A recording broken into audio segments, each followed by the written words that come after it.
CAA law देश के हर नागरिक को पता होनी चाहिए। CAA कानून से जुड़ी ये बड़ी बातें। नागरिकता संशोधन अधिनियम CAA नियमों की अधिसूचना जारी हो गई है। केंद्रीय गृह मंत्रालय द्वारा सोमवार 11 मार्च 2024 को शाम 6 बजे CAA के नियमों को लेकर अधिसूचना जारी की गई। CAA को नागरिकता संशोधन कानून लागू होने से पाकिस्तान, बांग्लादेश और अफगानिस्तान से आए गैर मुस्लिम शरणार्थियों को अब आसानी से नागरिकता मिल जाएगी। CAA कानून के नियम और प्रावधान क्या है, इनके बारे में विस्तार से जानिए।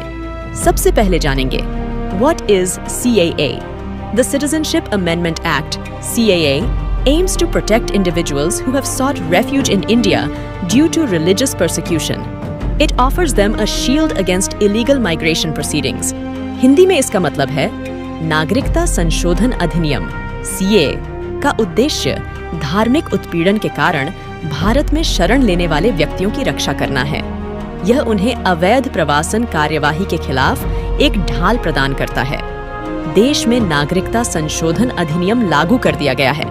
नए कानून से पाकिस्तान, बांग्लादेश और अफगानिस्तान से आए हिंदू, सिख, जैन, बौद्ध, पारसी और ईसाई समुदायों से संबंधित अल्पसंख्यक भारतीय नागरिक बन सकेंगे। आखिर क्या है नागरिकता संशोधन कानून? नागरिकता संशोधन विधेयक 9 दिसंबर 2019 को लोकसभा में प्रस्तावित किया गया था। 9 दिसंबर 2019 को ही विधेयक सदन से पारित हो गया। 11 दिसंबर 2019 को यह विधेयक राज्यसभा से पारित हुआ था। CAA का फुल फॉर्म नागरिकता संशोधन अधिनियम है। नागरिकता संशोधन अधिनियम 2019 एक ऐसा कानून है जिसके तहत दिसंबर 2014 से पहले 3 पड़ोसी देश पाकिस्तान, बांग्लादेश और अफगानिस्तान से भारत में आने वाले 6 धार्मिक अल्पसंख्यकों हिंदू, सिख, बौद्ध, जैन, पारसी और ईसाई को नागरिकता दी जाएगी। भारतीय नागरिकता केवल उन्हें मिलेगी जो बांग्लादेश, पाकिस्तान और अफगानिस्तान से 31 दिसंबर 2014 से पहले भारत में शरण लिए हुए थे। इन 3 देशों के लोग ही नागरिकता के लिए आवेदन करने के योग्य होंगे। नागरिकता संशोधन अधिनियम 9 दिसंबर 2019 में संसद में पारित किया गया। इसके बाद राष्ट्रपति से CAA कानून को मंजूरी मिल गई थी। हालांकि राष्ट्रपति से मंजूरी मिलने के बाद देश के विभिन्न राज्यों में CAA को लेकर विरोध प्रदर्शन भी किया गया। CAA के नियम पहले से ही तैयार कर लिए गए थे और इसके लिए आवेदन की प्रक्रिया पूरी तरह से ऑनलाइन रखी गई है।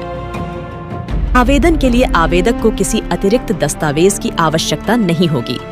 आवेदन प्रक्रिया पूरी तरह ऑनलाइन रहेगी। आवेदकों को बताना होगा कि वे भारत कब आए। पिछले 2 वर्षों के दौरान 9 राज्यों के 30 से अधिक जिला मजिस्ट्रेटों और गृह सचिवों को नागरिकता अधिनियम 1955 के तहत अफगानिस्तान, बांग्लादेश और पाकिस्तान से आने वाले हिंदुओं, सिखों, बौद्धों, जैनियों, पारसियों और ईसाइयों को भारतीय नागरिकता प्रदान करने की क्षमता प्रदान की गई। गृह मंत्रालय की 2021 की वार्षिक रिपोर्ट के अनुसार 1 अप्रैल 2021 से 31 दिसंबर 2021 के बीच पाकिस्तान, बांग्लादेश और अफगानिस्तान से आने वाले गैर मुस्लिम अल्पसंख्यक समुदायों के 1414 व्यक्तियों को नागरिकता अधिनियम 1955 के तहत पंजीकरण या प्राकृतिककरण के माध्यम से भारतीय नागरिकता प्रदान की गई। नए कानून में क्या प्रावधान है? नागरिकता अधिनियम में देशीयकरण द्वारा नागरिकता का प्रावधान किया गया है। आवेदक को पिछले 12 महीनों के दौरान और पिछले 14 वर्षों में से आखिरी साल 11 महीने भारत में रहना चाहिए।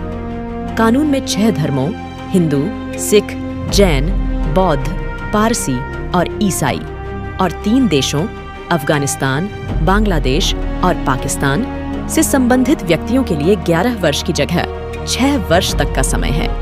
कानून में यह भी प्रावधान है कि यदि किसी नियम का उल्लंघन किया जाता है तो overseas citizen on off India OCI card धारकों का पंजीकरण रद्द किया जा सकता है। कानून की मुख्य बातें क्या हैं? नागरिकता अधिनियम 1955 यह बताता है कि कौन भारतीय नागरिकता प्राप्त कर सकता है और किस आधार पर। कोई व्यक्ति भारतीय नागरिक बन सकता है यदि उसका जन्म भारत में हुआ हो या उसके माता पिता भारतीय हों या कुछ समय से देश में रह रहे हों आदि। नागरिकता संशोधन कानून के संदर्भ में कई गलतफहमियां फैली थीं। यह नागरिकता देने का कानून है।